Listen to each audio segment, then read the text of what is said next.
There's something different about Morgan Freeman.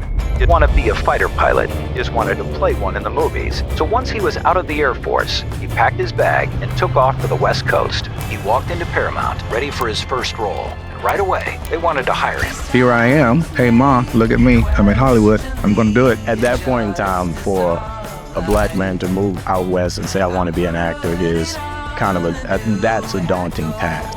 Hollywood tried to define him. God, prisoner, president, prophet. It's not only filled with rejection, but it's filled with no money. He looks at you and somehow you believe. I ran completely, totally, and absolutely out of money. But I've made friends, so. Show business, period, is not for the faint of heart, because there's no question. You have to persevere. You know, your best friend at times like that is your own profound ignorance, because you just have no idea what's ahead.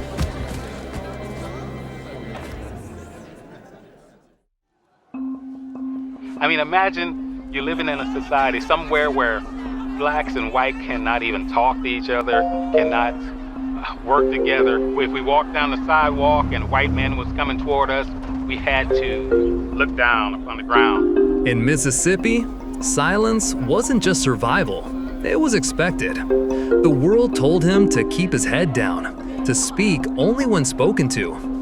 But Morgan Freeman listened and learned how to speak with meaning. I got on stage the very first time when I was 8 years old. I was brilliant. Then I got on stage again 4 years later when I was 12, brilliant again. At 18, he joined the Air Force. 4 years of turning wrenches, following orders, living by the book. Yes, I decided by age 15 that I wanted to be a jet pilot. I got in a lot of trouble in school flying. Teachers droning on, and I'm climbing out of 15,000 feet. And then I went into the Air Force because I really did want to fly, and it was the quickest ticket out of Mississippi to elsewhere in the world. And I learned very quickly that that wasn't going to happen. I was not going to be a jet pilot. Then came New York.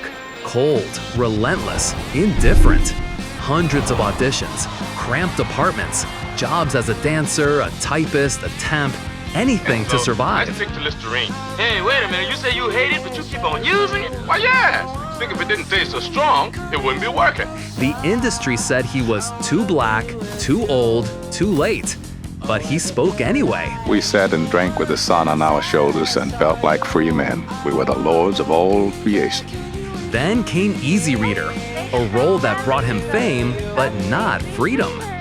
Hey, top to bottom and left to right, reading stuff is out of sight.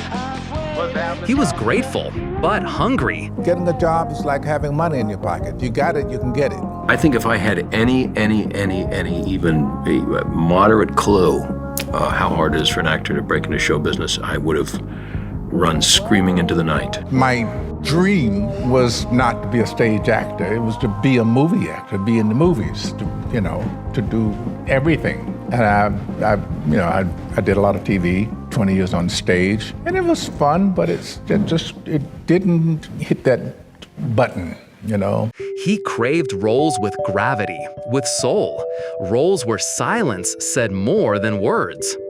That silence, it became his trademark, the pause before the truth, the space where emotion lives. When I read the script for Shawshank Redemption, nobody said what role to play. And I called my agent and said, what role? I'll do anything in here. Any role they want me to do, I'll do. And he said, they want you to play Red. I was like, what? That's the whole movie. I own it. Good. And then the world leaned in.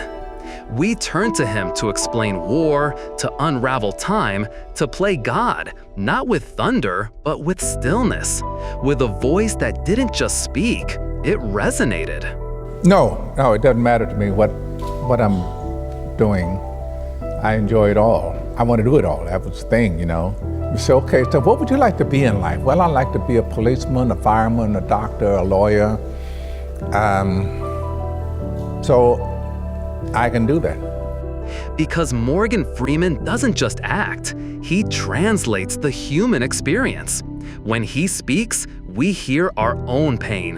There are a lot of people who are born in situations where they say, well, I'll never get out of this. So they won't. I say to people who say, well, I would like to have done so and so and so. So, well, you could have done it. So, well, I couldn't get out of here. Man, the bus runs every day.